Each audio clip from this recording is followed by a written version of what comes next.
Star 9 news కి స్వాగతం. ఇక డీటెయిల్స్ చూస్తే చిట్టమూరు మండలం మల్లాం గ్రామంలోని శ్రీ వల్లి దేవసేన సమేత స్వయంభూ శ్రీ సుబ్రహ్మణ్యేశ్వర స్వామి ఆలయంలో బ్రహ్మోత్సవాల్లో భాగంగా శనివారం ధ్వజారోహణ కార్యక్రమాన్ని ఘనంగా నిర్వహించారు. ఆలయ చైర్మన్ కామిరెడ్డి మునిశేఖర్ రెడ్డి ఆధ్వర్యంలో వేద పండితుల మంత్రాలతో ధ్వజారోహణ కార్యక్రమాన్ని ఉభయకర్తలుగా వ్యవహరించిన సోమిశెట్టి సుబ్బారావు, చెవుల రోసియా కుటుంబ సభ్యుల సమక్షంలో పూజా కార్యక్రమాలు నిర్వహించారు. ధ్వజారోహణ కార్యక్రమం సందర్భంగా కోడి ముద్దలను ప్రసాదాలుగా మహిళలకు అందజేశారు. సంతానం లేని పలువురు మహిళలు కోడి మద్దులు ప్రసాదాల కొరకు ఎగబడ్డారు. పై కార్యక్రమంలో మాజీ గ్రామ సర్పంచ్ కామిరెడ్డి సునీల్ రెడ్డి, ఆలయ కమిటీ సభ్యులు వంకా శ్రీనివాసులు, పూర్వపు ఆలయ కమిటీ చైర్మన్లు చిల్లకూరు కోదండరామిరెడ్డి, పాపారెడ్డి, వెంకట సుబ్బారెడ్డి, చిట్టమూరు మాజీ జెడ్పీటీసీ సభ్యురాలు దువ్వూరు, చిట్టమూరు మాజీ జెడ్పీటీ సభ్యులు వంకా రమణయ్య పాల్గొన్నారు.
చూడుగా భారత మన అవసరమా కనబడలేదు.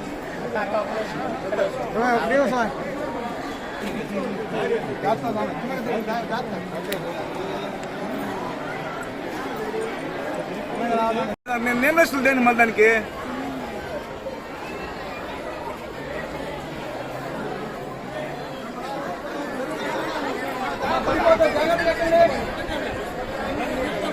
కాదు.